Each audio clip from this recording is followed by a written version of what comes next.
여러분 이스라엘의 그 북쪽에 갈릴리 지방의 갈릴리 호수, 그 호수 끝 조금 위쪽에 있는, 조금 더 위에 올라가 있는 도시가 가이사랴 빌립보입니다. 여러분 그 지중해 연안에 있는 가이사랴하고 이 가이사랴 빌립보는 틀립니다. 지역이 거기 가이사랴하고 이 가이사랴 빌립보. 예수님께서 우리가 잘 알다시피 성경에 나와 있지만 특히 이 갈릴리 지방을 많이 다니시지 않았습니까?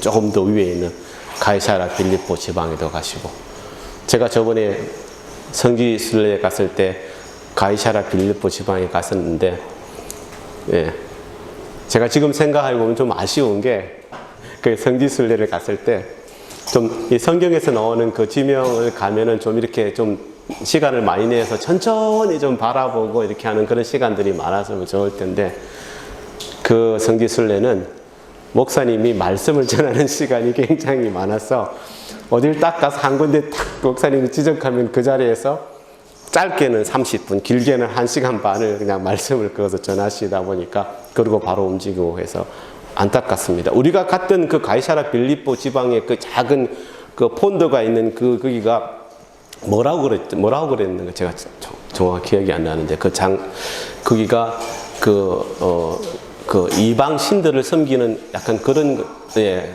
그런 쪽이라서 그것밖에 지금 생각이 안 나서 좀 아쉽습니다. 예. 그래서 나중에 진짜 기회가 있으면 갔다 와서 느끼는 마음, 그래서 그렇구나 하는 생각이 드는데, 우리 성도님들, 시간 되시는 우리 성도님들하고 같이 그냥 한번 마음 편안하게 이스라엘을 갈 수 있는 가능성이 열리게 되면은 한번 같이 가서 이렇게 현지에 있는 가이드와 연결이 잘 되어서 한번 쭉 돌아보고 와도 괜찮겠다 하는 생각이 듭니다. 돈이 좀 들기는 하는데요, 그렇죠? 예. 그러면 훨씬 더 우리가 성경을 볼 때 내 마음에 많이 와닿는 게 사실이더라고요. 자, 오늘 이 본문은, 예, 제가 서술이 길었는데, 이 가이사랴 빌립보 지방에서 제자들과 나누신 이 성경에서도 굉장히 중요한 포인트가 되는 그런 말씀이 이 가이사랴 빌립보 지방에, 가이사랴 빌립보 그 근동에서 제자들과 나누신 그곳에서 한적한 곳에서 나누신 말씀입니다. 그래서 제자들을 앞에 놔두시고 예수님께서 제자들에게 물으셨어요. 마태복음 6장 13절 말씀입니다. 사람들이 인자를 누구라 하느냐라고 물으셨어요. 이 물음에 제자들이 이런저런 대답을 하였습니다. 그러자 예수님께서 제자들에게 다시 한번 물으십니다. 그러면 너희들은 나를 누구라 하느냐? 지금 너희들은 나를 누구라고 생각하느냐? 자, 이 질문에 베드로가 대답을 합니다. 마태복음 16장 16절 말씀, 주는 그리스도시요 살아계신 하나님의 아들이시니이다. 아멘. 야, 이 대답을 들으시면서 예수님이 마음으로 얼마나 기뻐하셨을까? 그 대답을 들으신 예수님이 너무 기뻐서 베드로만 딱 바라보시면서 이렇게 말씀하십니다. 16장 17절 18절 말씀, 바요나 시모나 내가 복이 있도다. 이를 내게 알게 한 이는 혈육이 아니요 하늘에 계신 내 아버지이시라. 또 내가 내게 이르노니 너는 이제부터 베드로라, 반석이다 이 말입니다. 내가 이 반석 위에 내 교회를 세우리니, 너 위에 내 교회를 세운다는 것입니다. 절대로 음부의 권세가 이르지 못하리라 라는 말씀을 합니다. 네. 여기서 질문 하나 합니다. 베드로의 아버지의 이름이 무엇일까요? 예, 예, 여기 바요나라는 말이 뭐냐면은, 바가 누구의 아들, 이렇게 바요나, 바디메오 할 때 디메오의 아들, 이렇게 우리가 이제 바요나는 요나의 아들. 마음이 막 좋습니다. 예. 예. 자, 이렇게 말씀을 하셨습니다. 베드로가 얼마나 영광된 자리에 여러분이 이 말씀을 예수님께서 듣는다면 얼마나 영광스럽겠습니까?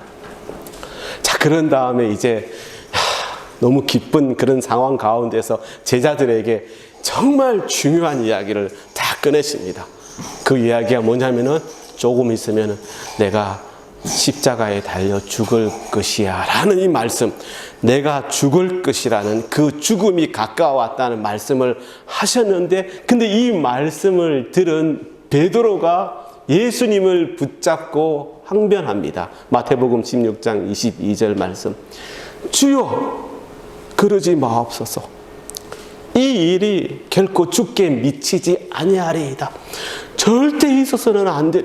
아니 무슨 말씀을 그렇게, 주님이 죽는다니요. 아니 그런 말도 안 되는 소리를 왜 하십니까? 라고 항변을 한 것입니다.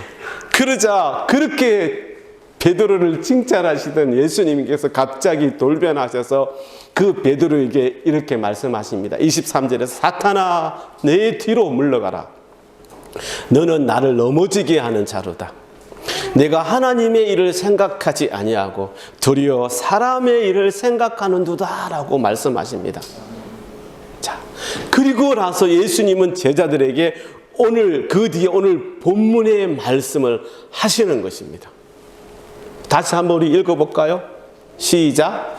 이에 예수께서 제자들에게 이르시되 누구든지 나를 따라오려거든 자기를 부인하고 자기 십자가를 지고 나를 따를 것이니라. 아멘. 제 생각에는요, 이 말씀을 하는데도 제자들뿐만 아니라 베드로조차도 아니 갑자기 예수님이 왜 이런 말씀을 하시지 하고 약간 어안이 벙벙했지 않았을까? 저는 그렇게 생각합니다. 이 말을 깨닫기에는 아직 부족한 제자들이었습니다. 자, 무엇이 문제였을까요? 베드로에게 있어서. 조금 전까지만 해도 예수님께 그런 엄청난 칭찬을 들었었는데, 또한 예수님으로부터 이렇게 심한 사탄아라고 들은 심한 말로 책망을 받은 그 이유가 무엇 때문이었을까요? 왜 베드로는 그런 책망을 예수님에게서 들어야 했을까요? 이 베드로의 이 문제의 뿌리는 자아입니다. 자아. 그리스도인들조차도 세상과 타협하며 살아간다는 말이 지금 이렇게 생각해 보면은 틀리지 않는 말입니다. 잠깐만 죄송합니다. 이 언제 틀어졌죠? 자, 이제 이 모습 보면서 제 성격을 이제 다 이해하시리라 믿습니다. 네. 너무 많이 틀어졌네. 네. 제가 네. 그리스도인들이 세상과 타협하면서 살아간다? 이게 무슨 말이 안 되는 소리야? 하지만 사실 우리는 속으로 그리스도인도 세상과 타협하면서 살아가. 그래서 이게 틀린 말처럼 들리지 않는다는 것입니다. 그래서 세상 사람들은 어떻게 교회 다니는 사람이 그럴 수가 있어? 이거는 옛날에 고래적이나 하는 말이었지 요즘은 그런 말 하지 않습니다. 그냥 안타깝게도 요즘은 궁금해하지도 않아요. 그냥 의뢰 늘. 그러니까 믿는 사람들이, 교회 다니는 사람들이 보고 있으면 아니 뭐 세상 사람들하고 비슷하니까 그렇게 생각하는 것입니다. 왜 교회 다니는 이 그리스도인들이 하나님의 자녀된 그 특권과 그 영광을 자기 모습에서 드러내지 못하고 오히려 죄된 그 세상에서 속박당해 살면서 그 인생을 그렇게 낭비하고 있는지, 왜 너희들은 그래? 라고 이제 묻지도 않는다는 것입니다. 왜 잘못된 것에, 너희들이 말하는 성경에 나와 있는 분명히 이 잘못된 것, 죄된 것에 대항해서 이건 아닙니다 하고 싸워서 승리를 이루려 하지 않는지, 왜 그래? 라고 묻지 않는다는 것입니다. 아니 너희들 계속 기도하잖아. 성경도 열심히 보잖아. 수백 번, 수만 번까지는, 수만 번도 있을 줄 믿습니다. 수만 번 기도하고 다짐하고 그러는데도 여전히 보면은 나눠지려고 하고 하나님을 향한 열정이 그냥 뒤죽박죽이 된 그런 삶을 왜 살아가고 있어? 너희들 도대체 왜 그래? 라고 궁금해하지도 않는다는 것입니다. 왜 그렇게 되었을까? 이 모든 상황에 대한 대답은 딱 하나입니다. 이 모든 문제의 뿌리는 딱 하나입니다. 그것은 바로 자아입니다. 자아. 저의 자아, 그리고 여러분의 자아. 그래서 우리는 지금 제가 문제의 뿌리는 자아입니다 라고 말할 때 이런 잘못된 삶에서 벗어나려면 어떻게 해야 합니까? 라고 베드로가 오순절 이후에 수많은 사람들 앞에서 설교하셨을 때 그곳에 모였던 유대인들이 베드로를 보면서 그러면 우리가 어떻게 해야 합니까? 라고 물었던 것처럼 우리도 마찬가지 내가 부족한 이 자아를 버리지 못하고 그 자아에 얽매여 살아가고 있다면 지금 나는 어떻게 해야 합니까? 라고 분명히 여러분 물어야 됩니다. 그리고 사실 이렇게 대답할 수 있어야 됩니다. 위로부터 임하는, 이렇게 내가 위로부터 임하는 이렇게 표현하면 그는 성령님을 표현하는 것입니다. 그 성령님으로부터 새롭게 허락받은 새로운 삶, 그게 뭐냐면요, 그리스도 중심적인 그 삶이 내 자아 중심적인, 내가 원하는 대로 살아가는 그런 자아 중심적인 삶을 대신 해야 하는데 그렇게 하지 못하는 나를 하나님 앞에서 다 내려놓고 회개해야 합니다. 오늘 반부 말씀을 다시 한번 내가 읽어드립니다. 이에 예수께서 제자들에게 이르시되 누구든지 나를 따라오려거든 자기를 부인하고 자기 십자가를 지고 나를 따를 것이니라. 아멘. 예수님의 이 말씀에서 우리가 주목해야 하는 부분이 바로 자기입니다. 자아. 예수님께서 이렇게 말씀하신 것은 이 자기를 부인하는 삶을 사는 것이, 그것이 바로 너희들이 내 제자라고 지금 따라다니는데, 그런 너희들이 내 제자라고 하는데 그런 진정한 제자의 특징이다라고 말씀하시는 것입니다. 그렇게 예수님을 만나고 예수님의 말씀처럼 이 자기를 부인할 때 모든 것이 그때야 진정으로 제자리를 찾게 되는데, 이것이 바로 진정한 그리스도인의 삶의 비결이라는 것입니다. 여러분, 지금까지 제가 말씀드리는 걸 아마 여러분 수십 번도 더 들으셨을 줄 믿습니다. 그렇지 않습니까? 근데 이게 참 힘듭니다. 얼마나 어렵고 힘든지. 제가 처음에 베드로 이야기했는데 다시 베드로로 돌아갑니다. 여러분, 베드로가 누구입니까? 베드로도요, 그때까지는 그리스도인이라고 불리지는 않았지만 하여튼 베드로도 주님을 구주로 모시는 성도이지 않았습니까? 그리고 이 베드로가 아까 처음에 제가 말씀하신 말씀에 의하면 우리가 알 수 있는 것은 베드로도요, 아버지 성령님으로부터 가르침을 받은 성도였습니다. 왜? 그가 주님을 향해서 주는 그리스도요 살아계신 하나님의 아들이시다라는 그 대답을 그가 어떻게 알았겠습니까? 예수님께서 그 대답을 들으시고 기뻐하셨을 때 어떻게 말씀하셨습니까? 아버지의 성령이 너를 가르쳤다 이렇게 말씀하지 않았습니까? 그래서 내가 너무 복이 있다 이렇게 분명히 말씀하셨습니다. 그런 베드로였습니다. 아버지의 성령이 너를 가르쳤기 때문에 내가 그런 대답을 할 수 있었다라고 말씀하셨습니다. 그러나 잠깐 사이에 베드로는 육신적인 아직 남아있던 그 육신적인 힘이 강력한 힘을 발휘하고 말았습니다. 그가 하나님 아버지의 성령으로 말미암아 주님은 하나님의 아들이라고 고백했지만 예수님께서 내가 이제 또 죽을 것이다 라고 이렇게 말씀하실 때 베드로는 그 말씀을 받아들일 수가 없었습니다. 이게 이해하는 차원이 아니라 받아들일 수가 없었던 것입니다. 자기 나름대로의 생각이 있었는데, 예수님을 향한 생각이 있었다, 이것이 자아입니다. 생각이 있었는데 그 생각대로 나름대로의 그 확신으로 생각할 때 그런 일은 일어나서는 안 되는데 지금 주님께서 뭐라고 말씀하시는 거야? 그러니 당연히 뭐라고 하겠어요? 안 됩니다, 주님. 절대 그런 일이 있을 수 없습니다 라고 항변하였던 것입니다. 그 말씀을 들으시고 바로 예수님은 그 베드로의 그 육적인 모습을 보시고 그 잘못된 자아를 보시고 꾸짖으신 것입니다. 하나님의 영으로부터 가르침을 받은 자라고 칭찬을 받은 베드로를 또한 너는 육적인 사람이구나 라고 나무라고 계시는 것입니다. 그리고 주님은 말씀하신 것 아닙니까? 그 말씀이 뭐였냐면요, 내가 십자가에 못 박힌다고 했는데, 그렇게 십자가에 못 박히는 것은 나만 그러는 것이 아니라 너희도 그래야 된다. 너희도 너희를 그 십자가에 못 박아야 된다.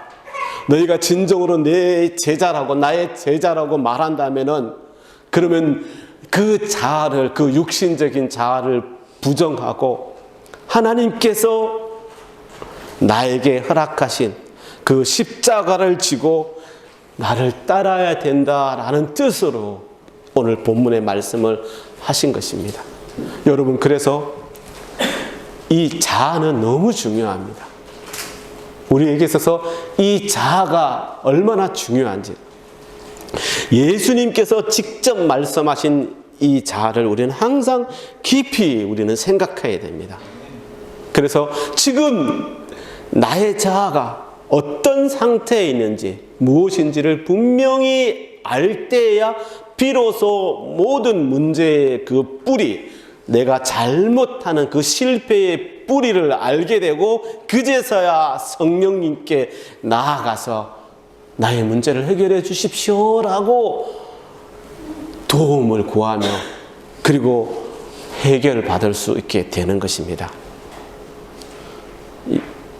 이렇게 말하면은 무사람들이 이렇게 말합니다. 아니, 너희들은 하나님의 그 능력이 그 어떤 것보다 위대하고 모든 것 다 할 수 있다고 그러는데, 그러면 하나님의 뜻대로 그냥 하나님을 믿는 자녀들에게 하나님이 직접 그냥 모든 것들을 다 하실 수 있도록 그렇게 행하면 되지, 왜 자아를 주셨는지 이해가 안 되네 라고 말하는 자들도 있습니다. 그래서 오늘 이 시간 먼저 우리에게 허락된, 여러분에게 허락된, 나에게 허락된 이 자아의 중심적인, 이 자아 중심적인 삶의 본질이 무엇인지를 한번 살펴보려고 합니다. 그리고 나서 이 자아 중심적인 삶의 결과들을 보고 이런 삶에서 벗어날 수 있는 방법을 여러분 찾아보고자 합니다. 아버지 하나님께서는 사람을 만드시고 이 자아라는 것을 주셨습니다. 그래서 여러분이 있는 것입니다. 이 자아는 하나님께서 창조하신 그 존재들의 중심과도 같은 것입니다. 그래서 하나님께서는 사람들뿐만 아니라, 여러분 우리가 성경을 보면은 알 수 있는데 천사들과 사람들에게 이 자아를 주셨습니다. 하나님의 옆에서 하나님을 보자 하는 천사들에게도 그 자아를 주셨다고요. 우리가 누구를, 어떤 천사를 보면 그걸 알 수가 있죠? 루시퍼. 그렇지 않습니까? 만약 천사들은 당연히 100% 하나님 앞에서 다른 생각도 없이 복종하는 자들이었다면 사탄이 나올 리가 없죠. 그렇지 않습니까?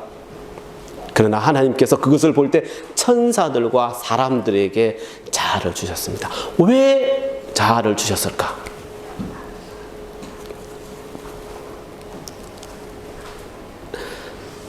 하나님은 당신이 만드신, 창조하신 그 모든 것들 중에서 특별히 이 세상을 다스려 나와 친구같이 함께 갈 그 사람들에게는 그 자아가 하나님을 모시는 빈 그릇이 되게 하기 위함이었다는 것입니다. 먼저 우리가 우리의 자아를 하나님께 다 드리고, 그리고 나서 이제 비어진 나의 이 빈 그릇을 높이 들면 하나님은 당신의 생명을 그 우리의 자아의 빈 그릇에 채워주시겠다는 것입니다. 즉 하나님께서 우리에게 스스로 결정할 수 있는 능력을 주신 것은 우리가 날마다 이 나의 자아를 하나님께 드려서, 오 하나님, 이 나의 자아를 드리오니 아버지 하나님, 그 안에서 하나님께서 일하시옵소서 라고 고백하며 나오기를 원하셨던 것입니다. 여러분, 이것이 아버지 하나님의 뜻이었습니다. 처음 사람을 만드실 때 뜻이었습니다. 그런데 이 자아가 자기를 높이고 교만에 빠져서 하나님을 벗어난 한 천사, 그 천사에 의해서 파멸의 주범으로 전락해 버리고 만 것입니다. 그리하여 이 자아는 이제 세상에서 멸망뿐 아니라 죄와 또 어둠과 또 하여튼 나쁜 모든 것들, 두려워하는 것들도, 가련한 것들도, 비참한 것들도, 이 모든 것들을 가져오고 말았습니다. 그 속에 빠진 사람들은 헤어나지를 못했습니다.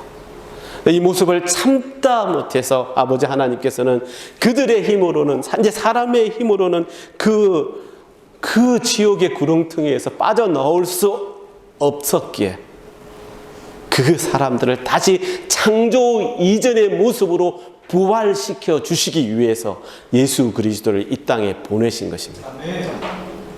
예수님께서 이 땅에 오신 것에 대해서 우리는, 여러분, 신앙적인 고백이 있어야 됩니다. 아, 예수님은 우리의 죄를 구원하시기 위해 오셔서, 이렇게 단순하게 생각해서는 안 됩니다. 그러므로 예수님께서 이 땅에 오셔서 우리를 위해서 어떤 일을 하셨는지 진짜 잘 이해하고 예수님의 이 완전한 구원에 참여하라면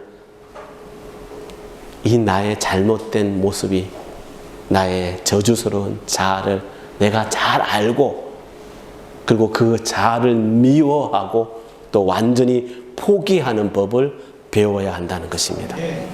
그래야 됩니다. 이 모습을 원하십니다. 이것이 하나님의 소원입니다. 그러면 이 자아가 하는 일이 무엇인가? 여러분, 우리가 한번 우리 자아의 잘못된 것을 살펴보아야 되니까 이 자아가 하는 일이 무엇인지, 자아가 하는 역할은 많지만 오늘은 이 시간 3가지 정도로 정의하면서 살펴봅니다. 이 자아의 일은 자기 고집 또는 자기 과신, 자기 높임입니다. 첫 번째는 자기 고집입니다.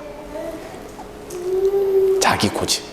고집스럽게 자기 자신의 기쁨을 추구하는 것은 우리 사람들의 큰 죄입니다. 자기 기쁨을 추구한다. 이게 뭡니까? 내가 즐거워하고 내가 좋아하는 일을 계속 하겠다는 것을 말하는 것 아니겠습니까? 지금까지 이 자기 고집, 그것을 내려놓을 수 없는 이 자기 고집은 사람들을 파멸시켜서 세상과 타협하게 만드는 그런 문제의 뿌리였습니다. 이 뜻을 꺾지 못하기 때문에. 그래서 사람들은 이 고집으로 인해서 자기 뜻대로 행동합니다. 그런데 그렇게 하여도 종국에는 내가 그렇게 원하는 기쁨을 얻지 못하는 그 이유를 알지 못했습니다. 안타깝게도 많은 그리스도인들조차도 자기의 뜻을 고집하는 것이 아니라 언제나 하나님의 뜻을 추구해 나아가야 되는데 그렇지 못하는, 그래서 늘 나의 생각 가운데 갇혀있는 그리스도인들이 얼마나 많은지 모릅니다. 우리는 분명히 알아야 됩니다. 여러분, 히브리서 10장 9절 말씀을 보면 이런 말씀이 있습니다. 내가 하나님의 뜻을 행하러 왔나이다 라고 말씀하신, 히브리서 기자를 통하여 그렇게 말씀하신 예수 그리스도의 영이 여러분 모두에게 거하신다는 사실을 여러분 잘 알고 있어야 됩니다. 여러분, 그래서 우리는 구원받을 수 있다는 것입니다. 여러분이 이런 고백의 영이 나에게 없다면 우리는 구원의 길로 들어갈 수가 없습니다. 내가 하나님의 뜻을 행하러 왔나이다. 나는 하나님의 뜻 가운데 있겠습니다. 나는 아버지 하나님의 뜻에 순종하며 나아가겠습니다 라는 그것을 고백하는 영이 이미 여러분들에게 있다는 것입니다. 여러분, 이 사실을 명심해야 됩니다. 이 사실을 먼저 알고 있어야 됩니다. 제가 조금 전에 말씀드렸던 것처럼 자신을 기쁘게 하는 이 삶을 살면서도 행복하고 또 선하고 유용한 존재가 되려고 몸부림치는 그런 그리스도인들이 있습니다. 사실 그리스도인들은 다 그런 마음이죠. 예. 왜? 그런 사람들은요, 자기가 가지고 있는 이 뜻을 꺾지 않는 그 고집이 너무 뿌리 내려 있기 때문에, 근데 그것이 오히려 기쁨을 빼앗아 간다는 것을 깨닫지 못합니다. 예수님께서는 베드로에게 내 자신을 부인하라라고 말씀하셨지만 베드로는 자기를 부인하지 않고 오히려 예수님을 부인하지 않았습니까? 왜 예수님을 그렇게 3번이나 부인하였을까요? 그것은 자기의 뜻을 꺾지 않는 고집 때문이었습니다. 예수님께서 잡히신 그날, 그 후, 그 밤에 계속해서 사람들이 베드로에게 너는 예수의 도당이 아니냐라고 지적했을 때, 그 말을 들을 때마다 베드로는 두려움에 사로잡혀서 예수님이 예언하신 대로 3번씩이나 주님을 부인하였습니다. 여러분, 이 선택은 추악하고 저주받은 그 자아와 거룩하고 아름다운 하나님 아들 사이에서의 선택이었습니다. 슬프게도 그 순간 베드로는 자신의 자아를 선택한 것입니다. 나중에야 그 사실을 깨닫고 통곡하지 않습니까? 어떻게 베드로가 이럴 수 있어라고 생각할 수 있겠지만 이 모습이 어쩌면 우리의 모습이 아닐까요? 참 부인하기 힘들 것입니다. 나의 뜻을 꺾지 않고 오직 나를 기쁘게 하려고 고집스럽게 발버둥치는 나의 어떤 한 모습이지 않습니까? 여러분, 그럴 때마다 나는요, 예수님을 부인한 그 베드로처럼 살아가고 있는 것입니다. 그 고집입니다. 두 번째는 자기 과신입니다. 이것은 좋습니다, 저는. 예, 애기니까 울어야 되지. 괜찮습니다. 이게 오랜만에 그냥 우리 주환이가 항상 조용히 가만히 잘 있었는데 한번 울어 제끼니까 너무 좋네요. 예, 얼마나 좋습니까? 이게. 그렇죠. 애기니까 한 번씩 이렇게 울어 제껴줘야 되는데 여러분 절대로 그게 귀찮게 듣지 않으시길 바랍니다. 혹시 주무시고 계신 분들 일어나라고 우리 주환이가 울어 제끼는 것일 수 있으니까. 그렇죠, 여러분? 예, 울어 제끼는 것. 예, 아기니까 당연히 우리 제껴야죠. 예, 이렇게 자꾸 끊으시면 안 되는데. 예. 두 번째는 자기 과신입니다. 여러분, 이 자기 과신, 이것은 자기를 믿고 자기를 의지하고 자기 노력에 희망을 거는 것을 말하는 것입니다. 무엇 때문에 베드로가 예수님을 부인하였습니까? 예수님의 경고를 분명히 들었습니다. 너 오늘 저녁에 조금 있으면 내가 잡힌 다음에 나를 3번이나 모른다고 할 거야. 달기 울기 전에. 이렇게 분명히 말했는데 그 사실을 알고 있었는데 듣고도 받아들이지 못했던 것은 그 베드로를 가득 채우고 있던 자기 과신 때문이었습니다. 이 경고를 들었을 때도 베드로는 말하지 않았습니까? 이렇게 말했습니다. 주님, 저는 누구보다도 주님을 사랑합니다. 지난 3년 동안 오직 이 주님만을 의지하고 따라다닌 것을 주님께서 다 알고 계시지 않습니까? 그런 제가 주님을 모른다고 한다고요? 그런 일은 결코 있을 수 없습니다. 저는 지금 주님을 위해, 이 예수님을 위해서라면 이 목숨까지도 바칠 각오가 되어 있습니다. 베드로가 이렇게 말한 것은요, 자기 과신 때문이었습니다.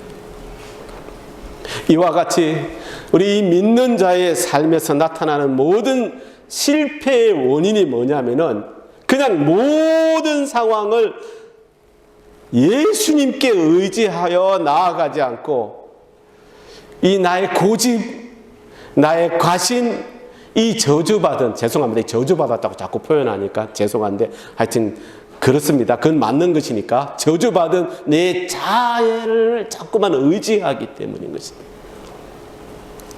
전능하신 하나님을 의지하는 것이 아니라 내 능력을 의지하기 때문에 그렇다는 것입니다. 오래전에 내가 살아왔던 그 생활 습관, 인격을 버리지 못하기 때문입니다. 예. 그래서 잘 살다가도 버리지 못해서, 여러분, 지난주에 제가 말씀드렸던 것처럼 외과 의사가 우리 몸속에 잘못된 것을, 배를 자르고 잘못된 것을 그 수술칼로 완전히 도려내서 버리듯이 요즘은요, 그것만 도려내는 것이 아니라 그 주변까지 다 도려낸다는, 이렇게 도려내서 다 버려야 되는데 그러지 못했기 때문에, 그래서 우리는 베드로와 같은 삶을 살아갈 수도 있다는 것입니다. 예수님을 전적으로 의지하지 못하고 아직도 내 속에 있는 잘못된 자아를 드러내지 못하고 그것에 의지하고 있는 것. 그래서 예수님은 자기를 부인하라라고, 자기를 부인해야 된다라고 말씀하신 것입니다. 베드로가 그렇게 항변하는 모습을 보고 아마 예수님도 안 되겠다, 얘들에게 좀 더 강하게 확실하게 말해야겠구나, 자기를 부인해야 돼, 십자가를 지고 나를 따라야 된다고 라고 가르치신 것입니다. 나를 높이는 것, 나의 능력을 높이는 것, 내가 하고 싶은 대로 하고 싶어 하는 것, 이것이 자기 과신이 되는 것입니다. 세 번째는 자기 높임입니다. 그리스도인들 사이에도 이게 없었으면 좋겠는데 참 이게 자아를 버리지 못해서 교만과 시기가 얼마나 많이 있는지 모릅니다. 여러분, 제가 오늘 계속 이렇게 설교한다고 해서 여러분이 다 이렇게 쓸모없는 사람이다라고 말하는 건 아닙니다. 혹시 집에 가서 오늘 목사님이 나를 이렇게 쓸모없는 저주받은 자아를 가진 사람이라고 이렇게 말씀하시네, 여러분 그렇게 가지고 죄송합니다, 이놈의 교회를 내가 다녀야 되나 말아야 되나 이렇게 고민하지 마시기 바랍니다. 대답을 안 하는가 보니까 여러분 그러신가 본데, 우리 사람은 완전하지 못하기 때문에 항상 어쩌면은 말이 열심히 달려야 할 때 엉덩이에 채찍질을 때리는 것처럼 그런 채찍질이 필요합니다. 그렇지 않겠습니까?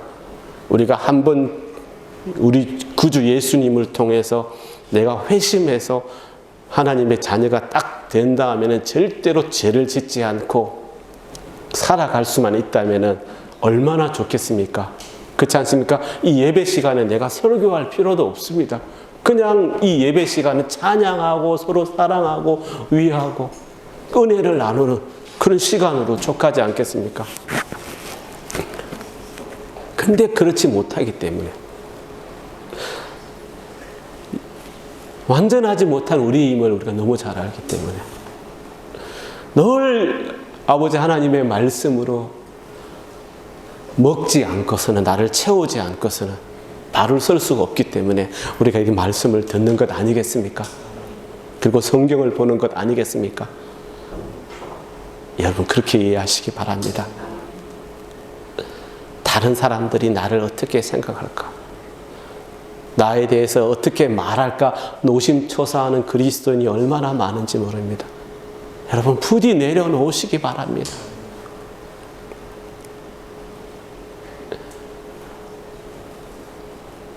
내가 실수하면 그냥 실수한 그대로 드러나고, 그래서 그 모습 그대로 보여주는 것 아닙니까?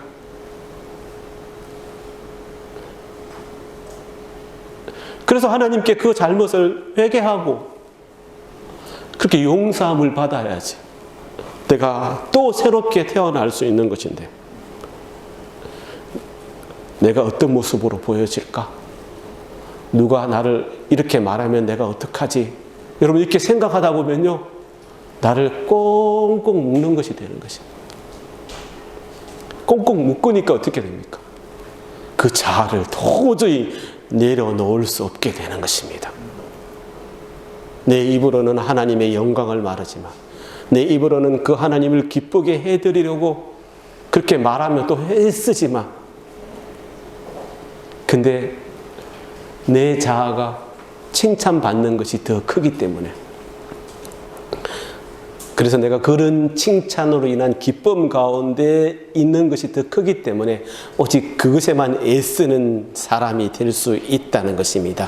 그래서 주님께서 이렇게 말씀하십니다. 요한복음 5장 44절 말씀. 너희가 서로 영광을 취하고 유일하신 하나님께로부터 오는 영광은 구하지 아니하니 어찌 나를 믿을 수가 있겠느냐.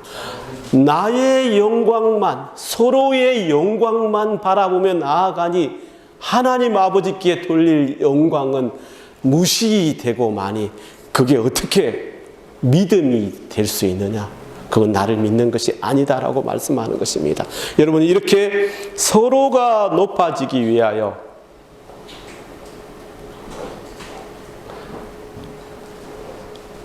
그런 삶을 살아가는 것은, 서로의 영광만을 취하면서 살아가는 것은 믿음이 아니라는 것입니다. 이처럼 우리의 못난 자아는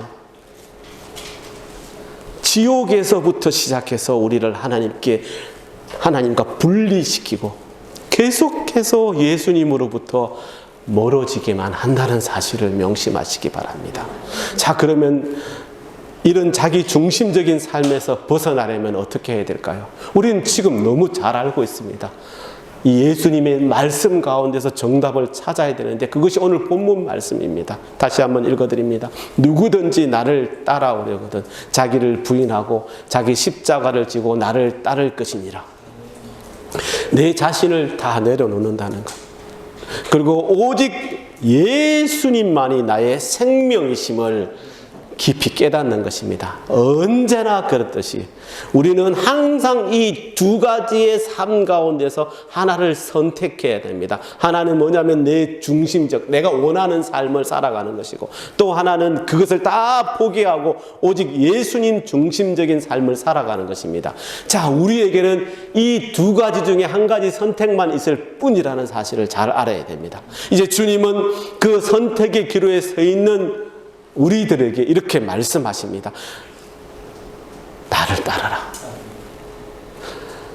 나를 너의 존재의 법으로 만들기를 바란다. 나를 너의 모든 행동의 규범으로 삼기를 바란다.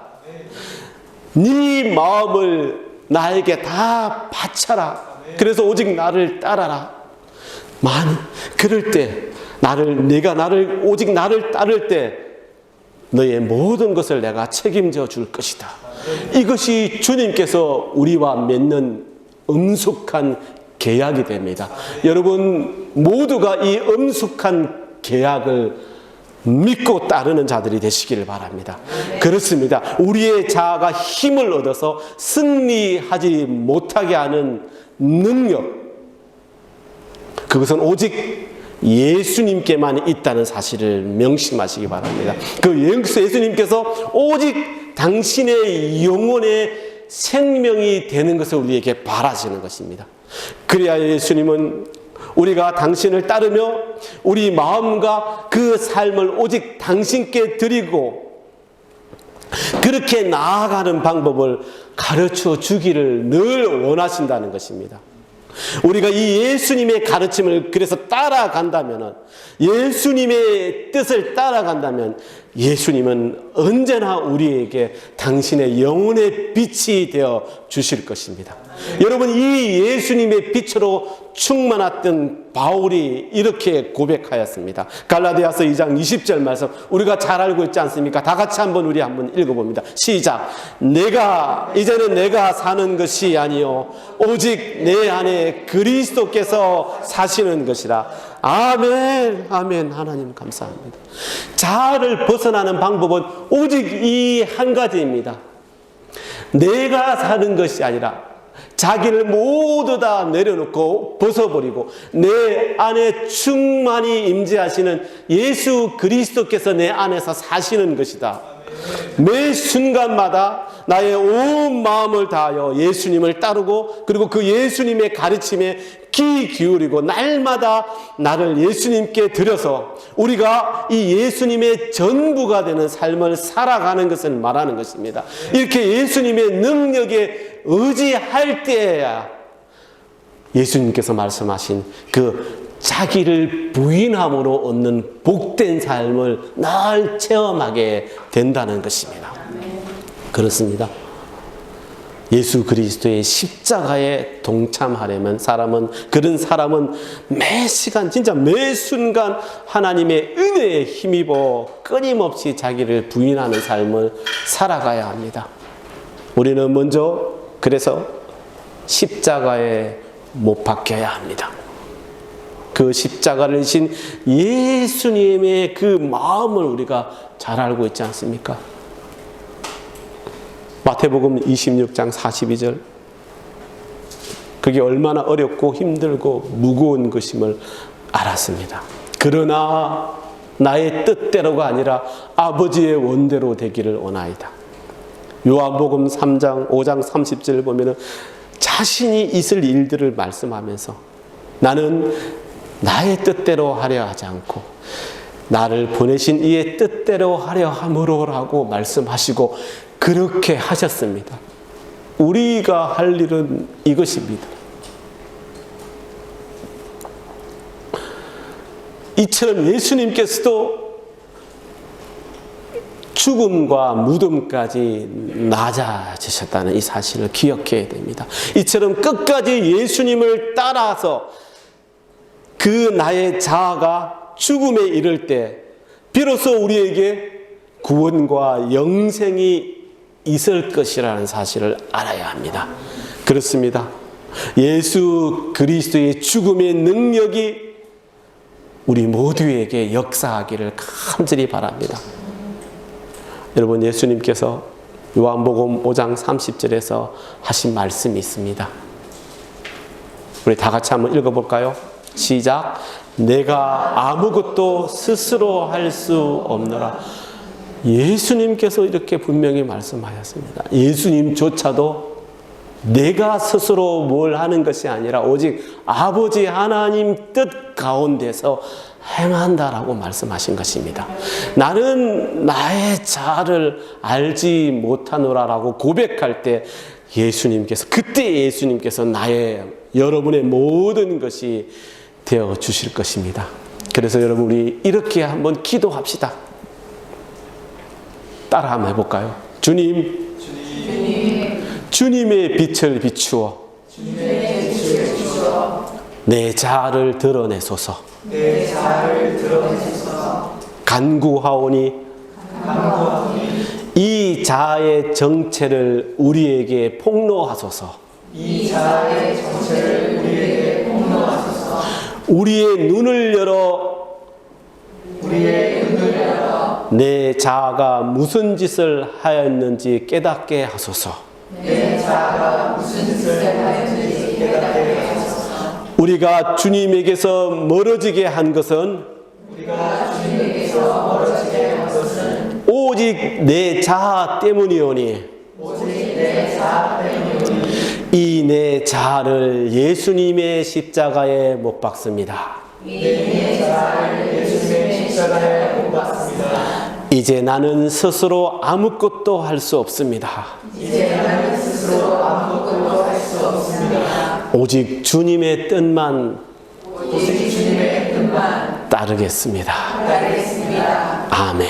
아멘. 여러분, 이 기도의 삶을 살아갈 때 여러분의 마음에 복된 변화가 일어나서 주님께서 여러분의 삶 가운데서 살아주실 것입니다. 아멘. 이제 나의 모든 자아를 죽이고 예수님의 십자가를 지고 함께 죽어서 이 나의 빈 그릇을 올려드림으로 허락받을 그 나의 부활한 새로운 삶, 그리스도 중심적인 삶을 살아가는 저와 여러분 모두와 우리 주님 사랑교회 모든 성도님들이 되시기를 우리 주님의 이름으로 간절히 기도드립니다. 아멘. 기도하겠습니다. 아버지 하나님 감사합니다.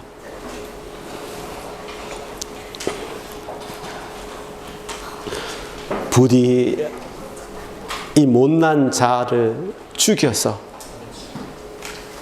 다 내려놓고 그리스도의 마음을 이 빈 그릇에 담아서 가득 채워서 오직 그 주님의 뜻만 따르며 살아가는 자가 되게 하옵소서. 아멘. 꼭 그렇게 되기를 원합니다. 아멘. 그렇게 인도하여 주시옵소서. 아멘. 감사합니다.